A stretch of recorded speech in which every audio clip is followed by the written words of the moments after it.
ahorrar, quiero que continuemos con este tema que nos bendice mucho. Y dijimos que uno de los asuntos donde no deberíamos ahorrar es en nuestra comunión con Dios. Hablamos de que hoy es un tiempo particular donde estamos ahorrando en diferentes aspectos de nuestra vida. Estamos ahorrando recursos energéticos, recursos naturales en otros lados del mundo, y asuntos donde no deberíamos ahorrar en absoluto es en nuestra comunión con Dios, dijimos. El segundo asunto donde no deberíamos ahorrar es en la palabra de Dios. El tercer asunto dijimos que es la generosidad. No deberíamos ahorrar en este estilo de vida que tiene que ver con la generosidad. Y el cuarto asunto que hablamos la semana pasada tiene que ver con el perdón. Un asunto tan importante donde no deberíamos ahorrar, sino que deberíamos dar, invertir el perdón. Y hoy quiero hablarles de dos asuntos más donde no tenemos que ahorrar. Y uno de ellos, que vendría a ser el quinto, es en nuestra fe. No deberíamos ahorrar en nuestra fe. Escuché la historia de una maestra que le enseñaba en una clase, le enseñó a sus alumnos, a sus pequeñitos de primer grado, que Dios no existía. Entonces esta maestra dijo: yo les voy a enseñar que Dios no existe.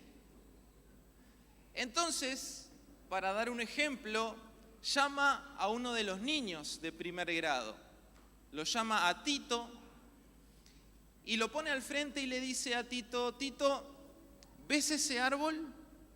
Sí, lo veo, profe. Bien. Tito, ¿ves las hierbas a través de la ventana?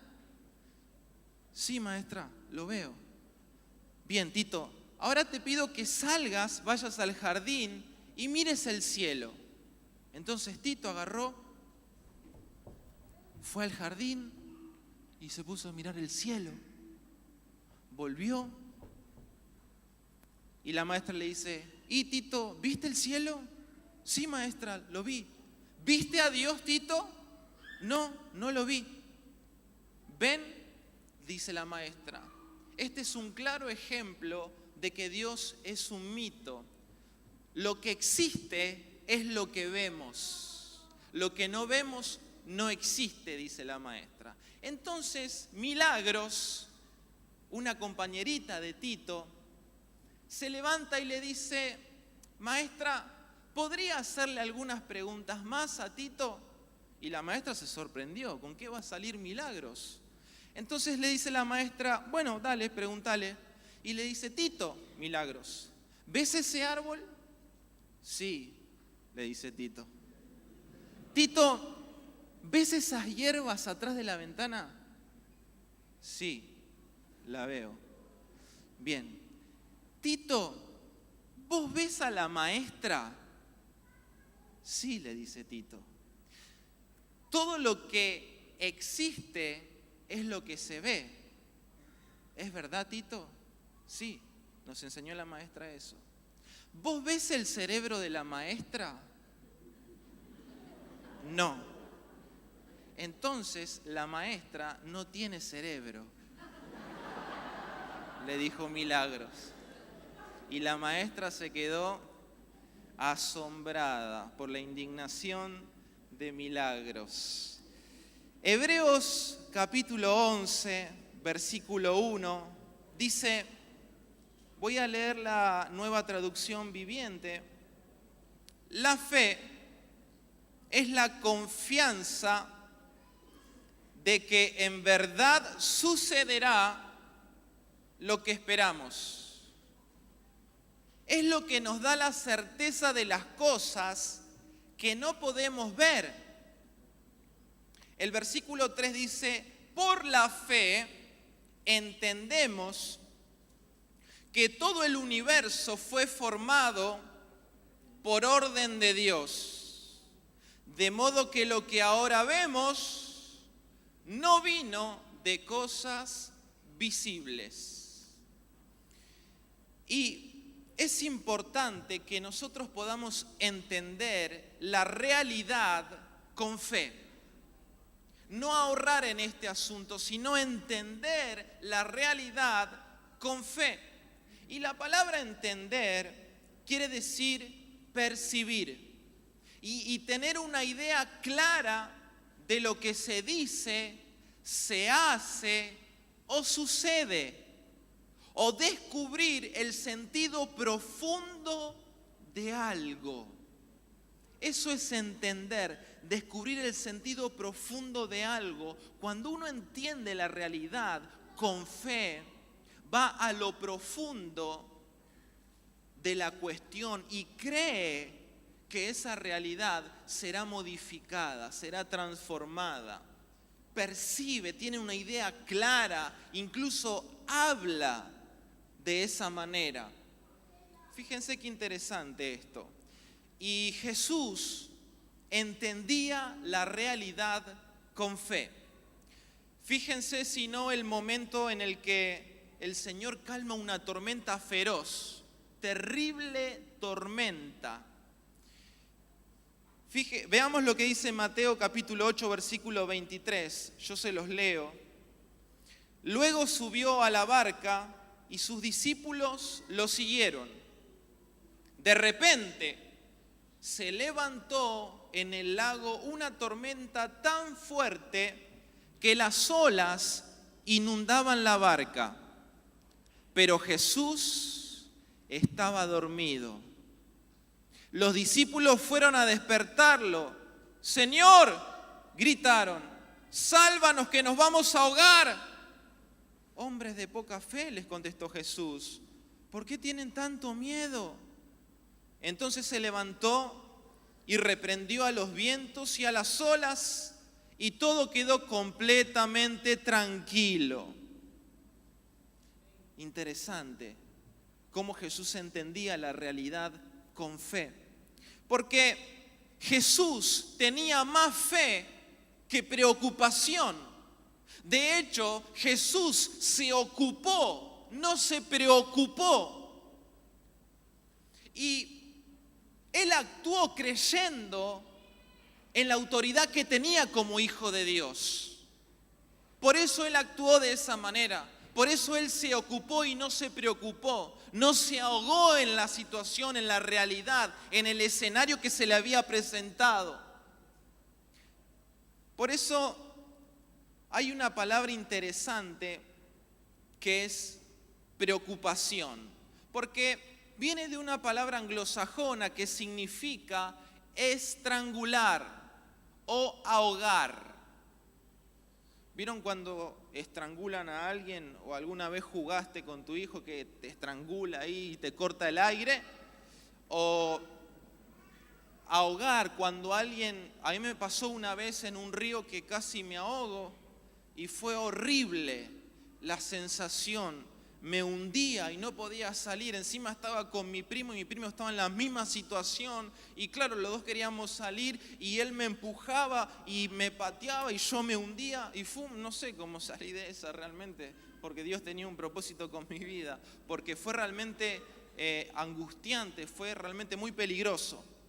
Entonces, la palabra preocupación viene de esa raíz anglosajona que quiere decir ahogar. Los discípulos estaban en esa situación, se estaban ahogando en ese escenario, en esa situación. Y Jesús no se estaba ahogando, no estaba preocupado, sino que Él entendía la realidad con fe y Él actuó en consecuencia a su fe, a la autoridad que Él creía que tenía como hijo de Dios. Por eso, la fe está íntimamente relacionada con mi espiritualidad. La fe no es producto de la mente. no es producto de los pensamientos, es producto del Espíritu. Estamos hablando de una fe que puede modificar, que puede cambiar, que puede operar en lo natural, de una fe sobrenatural. Entonces, la fe no se gesta en la mente, en el Espíritu es donde se gesta. Por eso, los pensamientos cumplen un papel importante, pero no es donde se gesta la fe.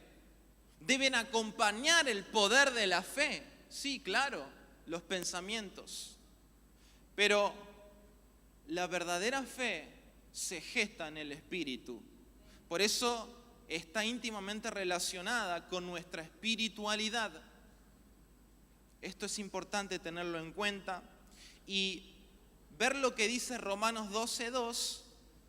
Yo se los voy a leer. Dice: no se amolden al mundo actual, sino sean transformados mediante la renovación de su mente.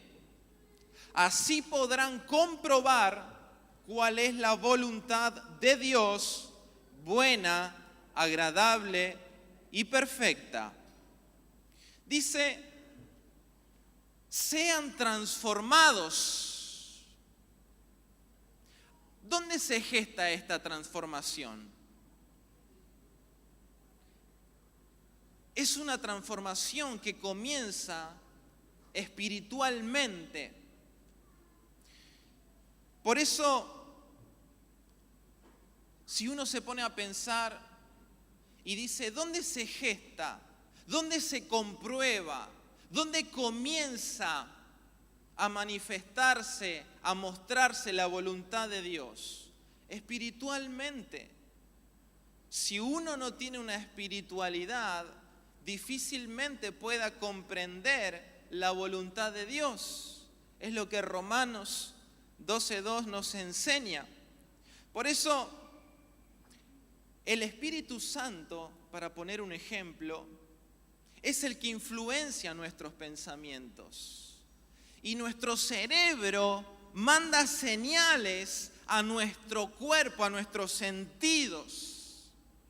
Pero es cuando nosotros tenemos una relación con el Espíritu Santo que nos influencia y que influencia nuestros pensamientos, nuestro cerebro y manda las señales y podemos actuar y estar firmes con una fe sobrenatural. Por eso, este era el estilo de vida que Jesús tenía. Y debería ser el que nosotros perseguimos, el estilo de vida de Jesús. Porque cada día vamos a vivir en dos tensiones. Una es la natural y la otra es la sobrenatural. Dos tensiones en nuestras vidas.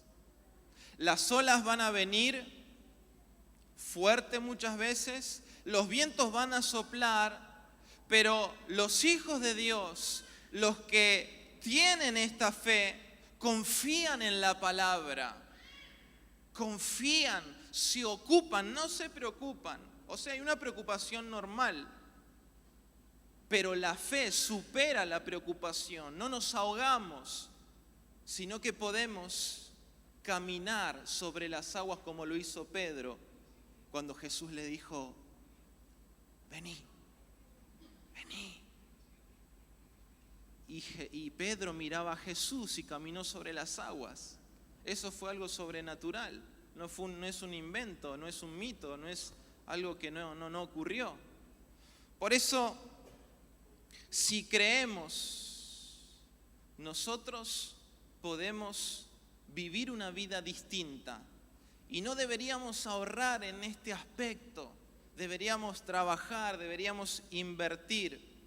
Ahora, no debemos ser místicos, no tenemos que ser místicos, no tenemos que negar la realidad, pero sí necesitamos creer, sí necesitamos hablar de cómo será modificada esa realidad temporal. Es decir, sabemos que tenemos un problema, Sabemos que tal vez hay una enfermedad. Vamos al médico responsablemente, pero nosotros creemos y vivimos una vida de fe y tomamos la palabra de sanidad que viene de Dios y la fe que está en nuestro espíritu y que llega a todo nuestro ser y nos lleva a vivir de esa manera, nos va a decir: vos podés, esta enfermedad va a terminar, esta enfermedad va a ser derrotada, esta situación va a ser cambiada. La vida de fe modifica la realidad.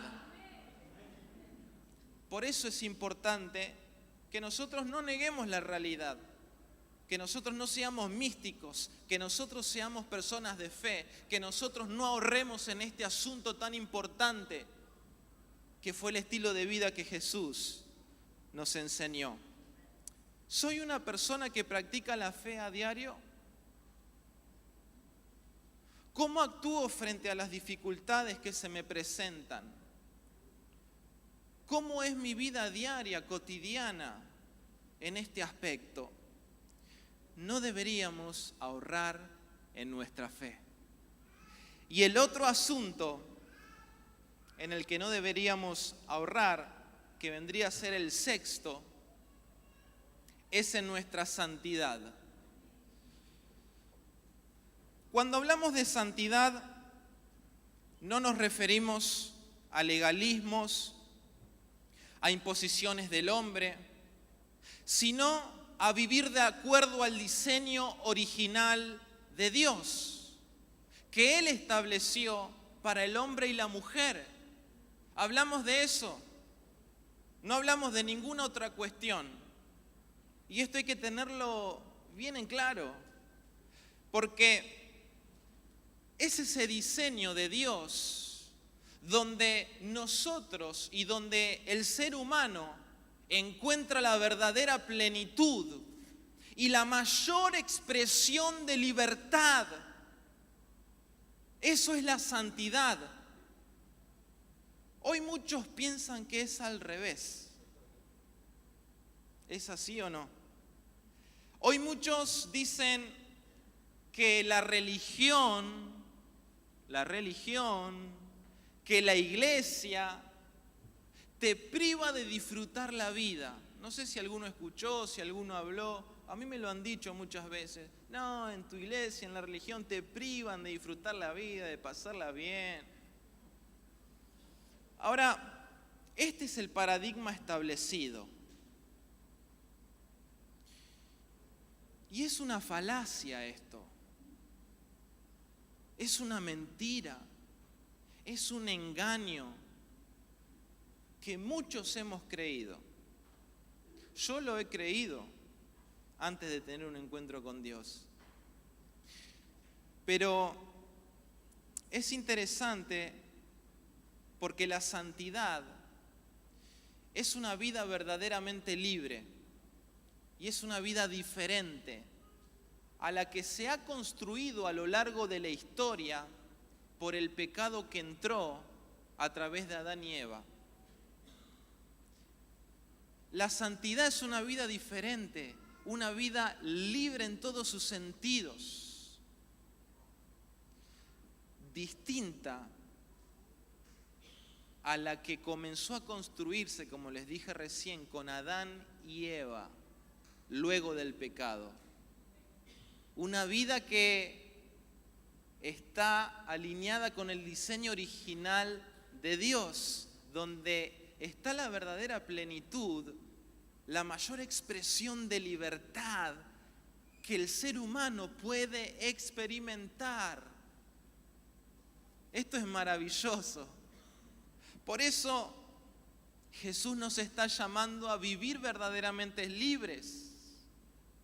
Y algunos aspectos donde no deberíamos ahorrar en la santidad tiene que ver en nuestros ojos, por ejemplo.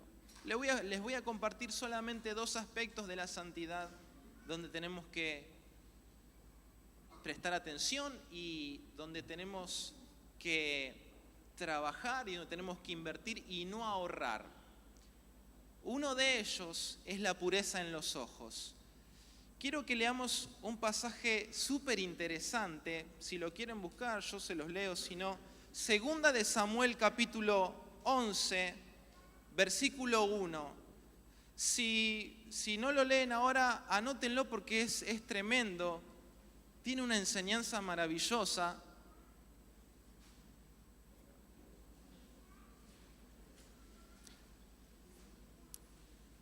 Y vamos a ver a David. Dice Samuel 11:1, en la primavera, que era la época en que los reyes salían de campaña, ¿sí? Salían de campaña. David mandó a Joab con la guardia real y todo el ejército de Israel para que aniquilaran a los amonitas y sitiara la ciudad de Rabá. ¿Pero qué hizo David?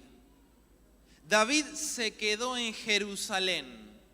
¿Qué tendría que haber hecho David? Tendría que haber ido de campaña, porque era la época donde los reyes salían. Y David se quedó en Jerusalén. El versículo 2 dice, una tarde, al levantarse David de la cama, comenzó a pasearse por la azotea del palacio. Y desde allí vio a una mujer que se estaba bañando.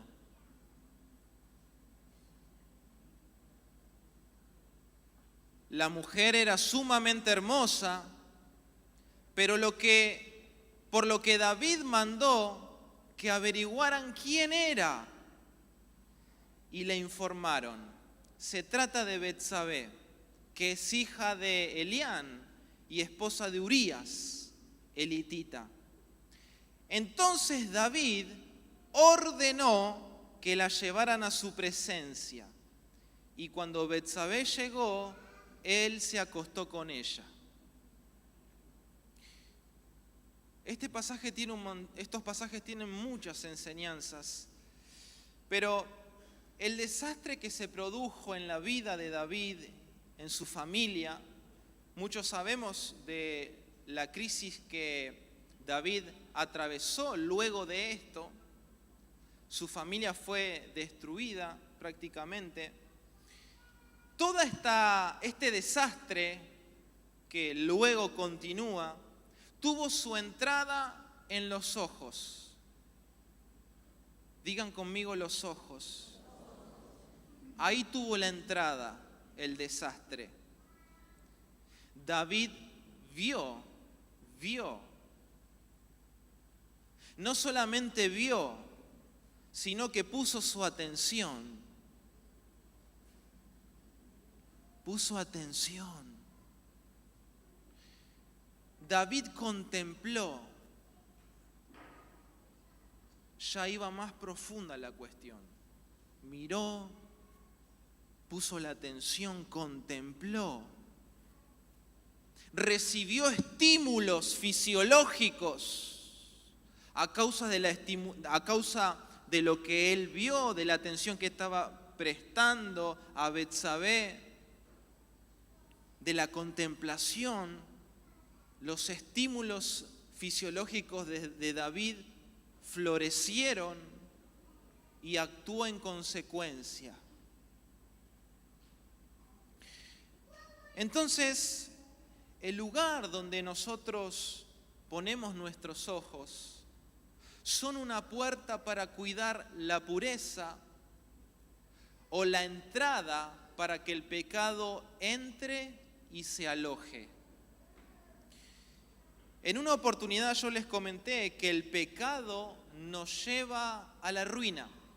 El pecado lleva a la ruina a la humanidad. El pecado lleva a la ruina a nuestra sociedad. El pecado lleva a la ruina a los jóvenes, a los adolescentes. El pecado lleva a la ruina. No lo digo yo, no lo inventé yo. Está en el diseño original de Dios plasmado. Fíjense lo que dice Romanos 6:23. Si quieren, anótenlo, yo se los leo. Dice, porque la paga del pecado es muerte, mas la dádiva de Dios es vida eterna en Cristo Jesús, Señor nuestro. La paga del pecado, ¿qué es? Muerte. El pecado lo único que hace es traer muerte. Espiritual, emocional, física, material. El pecado lleva a la ruina. Es como un virus silencioso. Un virus silencioso que opera, que infecta, pero que muchas veces no te das cuenta. Y los que obviamente no conocen a Dios y esta verdad irrefutable, no se dan cuenta. Entonces, en la actualidad hay un arsenal de información que trata de conquistar la atención de tus ojos. Si no, fíjense en las estrategias de marketing que tienen las empresas. Fíjense cómo hoy los colores, las imágenes, las altas definiciones y las distintas estrategias buscan captar la atención de tus ojos. Buscan llamarte la atención para que vos puedas consumir el producto, para que puedas generar estímulos, provocarte necesidades y vos puedas consumir.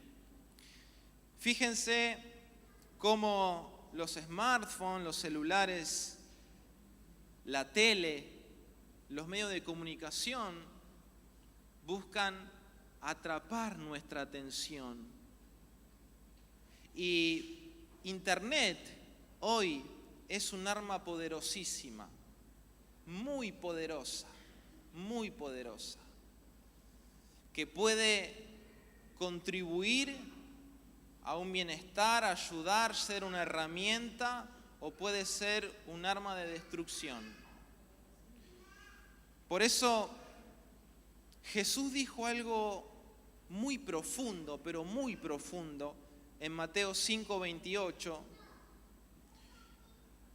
Pero yo os digo que todo el que mire a una mujer para codiciarla, ya cometió adulterio con ella en su corazón. ¡Wow! Pero tanto Dios,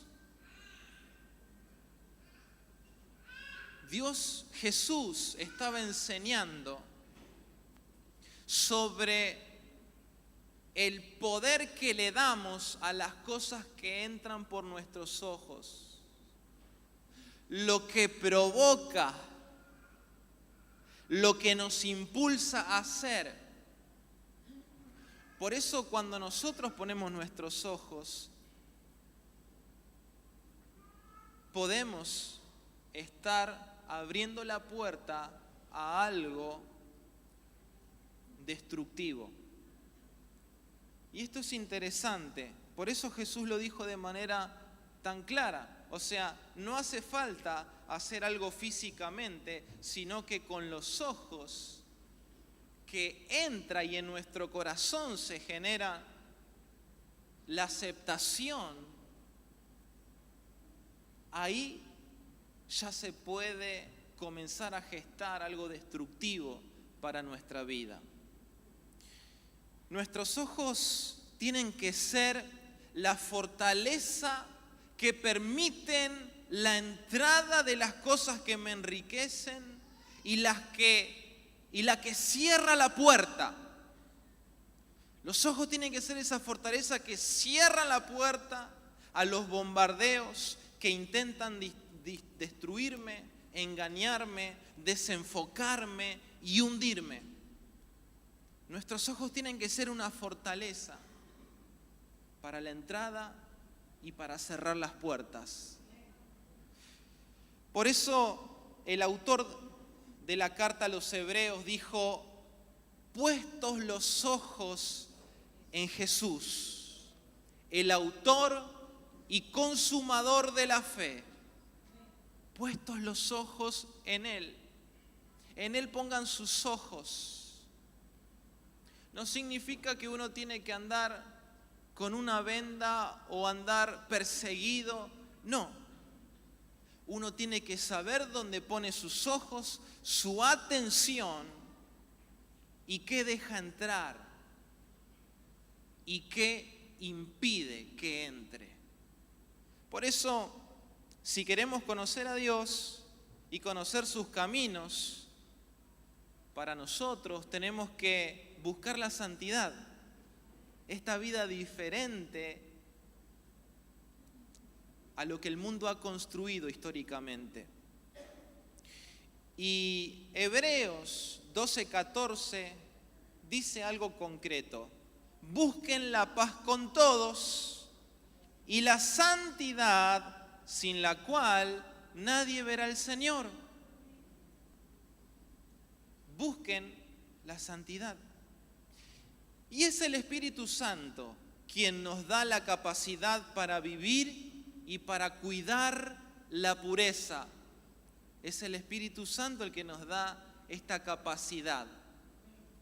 Por eso, ¿qué estamos permitiendo que entre por nuestros ojos? ¿Dónde hemos colocado la atención? ¿Dónde estamos poniendo nuestra mirada? ¿Con qué estamos alimentando nuestros ojos? Para poder reflexionar, para poder pensar y para poder tomar decisiones. Otro aspecto de la santidad tiene que ver con la pureza en la mente. Filipenses 4:8 dice algo magnífico. Y ahora, amados hermanos, una cosa más para terminar. Concéntrense en todo lo que es verdadero, todo lo honorable, todo lo justo, todo lo puro, todo lo bello, todo lo admirable.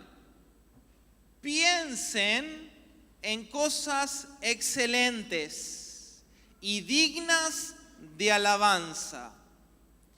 No dejen de poner en práctica todo lo que aprendieron y recibieron de mí, todo lo que oyeron de mis labios y vieron que hice. Entonces el Dios de paz estará con ustedes. Dice, concéntrense en esto, en todo lo puro, en todo lo honorable. Piensen en cosas excelentes. La pureza de la mente es otro aspecto importante, donde no deberíamos ahorrar en cuanto a la santidad. Nuestro cerebro es un órgano muy poderoso. No sé si es el órgano más poderoso de nuestro cuerpo.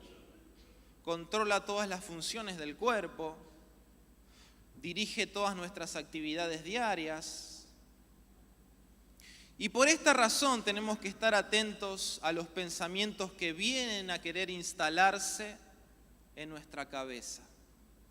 Porque luego de que nosotros creemos una idea, que permitimos que entre en nuestro pensamiento y en el proceso de elaboración, en la reflexión, la practicamos. La llevamos a la práctica.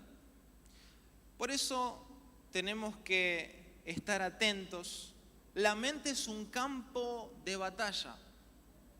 Es un campo de batalla. Y Dios nos está llamando a practicar la santidad, a vivir la verdadera libertad. Nos está llamando a la pureza. Y en esto no debemos ahorrar esfuerzos. No debemos ahorrar esfuerzos, debemos esforzarnos, debemos practicar, debemos concentrarnos, debemos buscarlo.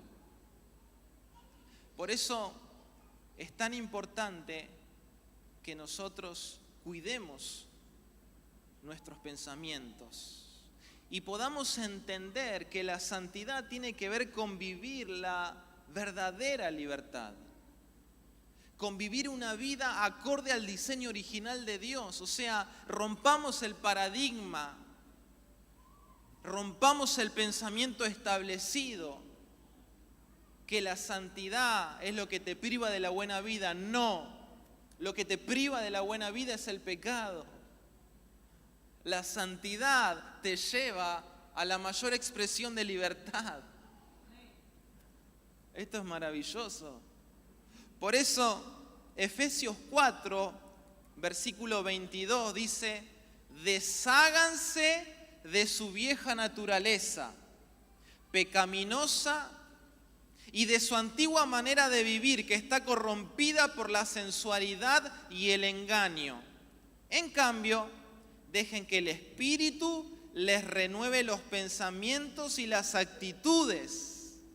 Pónganse la nueva naturaleza creada para ser a la semejanza de Dios, quien es verdaderamente justo y santo. Esto solo se logra a través de un verdadero compromiso con la pureza. Un compromiso con la pureza. Yo me comprometo a ser puro, a ser santo. Me comprometo. Es mi compromiso. Esto solo lo logramos con decisiones. Porque la palabra desháganse, este pasaje comienza con desháganse de su vieja naturaleza, nos indica una acción personal y voluntaria.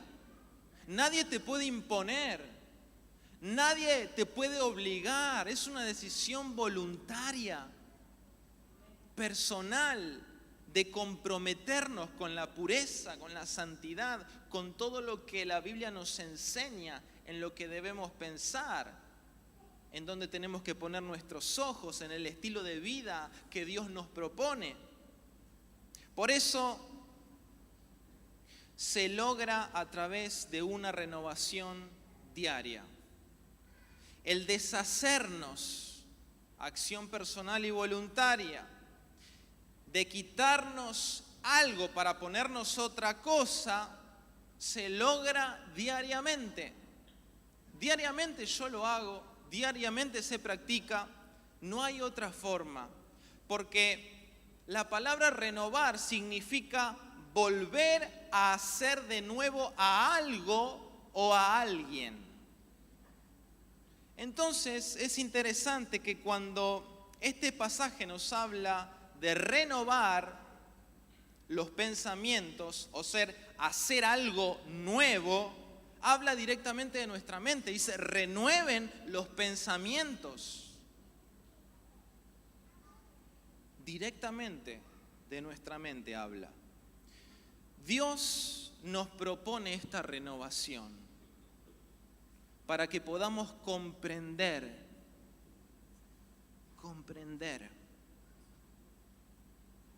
el plan y el lugar que Dios tiene para cada uno de nosotros.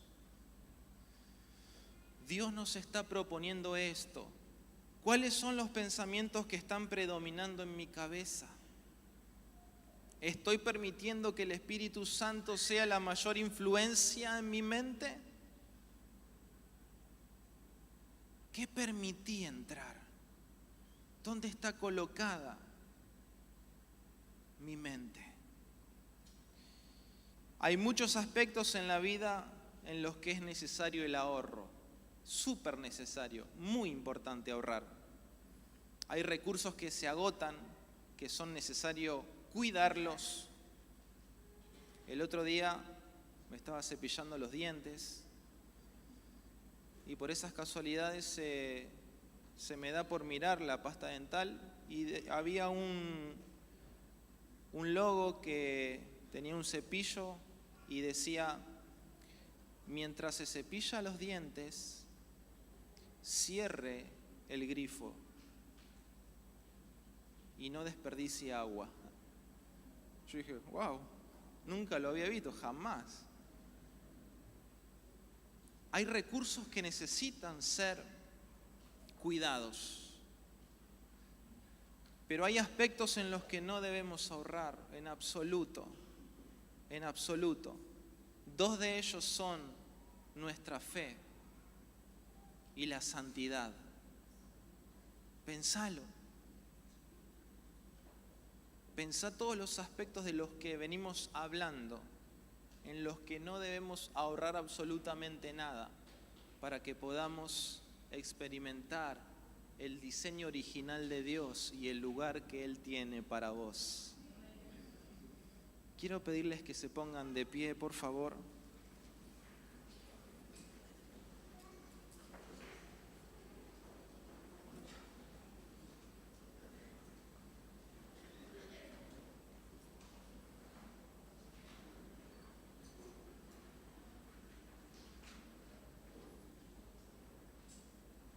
Ahí donde estás, si reconoces que estos aspectos de tu vida necesitan estar atendidos de otra manera, la fe, la santidad, la pureza en los ojos, en la mente, toma una decisión de vivir el estilo de vida que Jesús nos ha enseñado, nos ha dejado. Jesús nos ha dejado ese estilo de vida para que podamos experimentar la plenitud, lo que el hombre y la mujer perdieron a causa del pecado.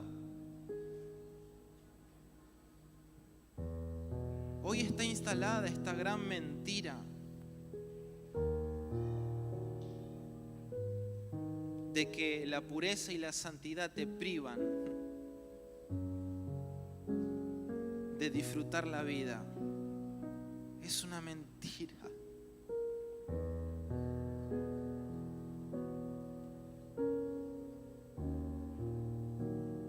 La mayor expresión de libertad en un ser humano es la pureza, la santidad. Porque Dios creó al hombre y a la mujer. Y hubo un propósito. Y Jesús vino a restaurar y a decirnos lo que se había perdido. Yo lo restauro y lo recupero. Pero vengan por acá, porque acá está. Decirle, Señor, no quiero ahorrar en mi fe. Quiero vivir una vida sobrenatural, quiero vivir una vida en la que pueda experimentar a través de mi vida espiritual el poder de la fe. Habla con Dios y decirle, Señor, yo me comprometo. Yo voy a buscar, voy a perseguir esto. No voy a ahorrar, voy a invertir. Voy a invertir, voy a invertir. Voy a dar. Levanta tus manos. Te alabamos, Señor. Te honramos con todo nuestro corazón. Te honramos, Jesús.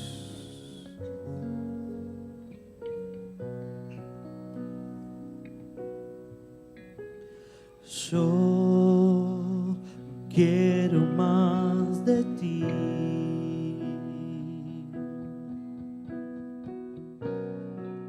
Y habitar en tu presencia.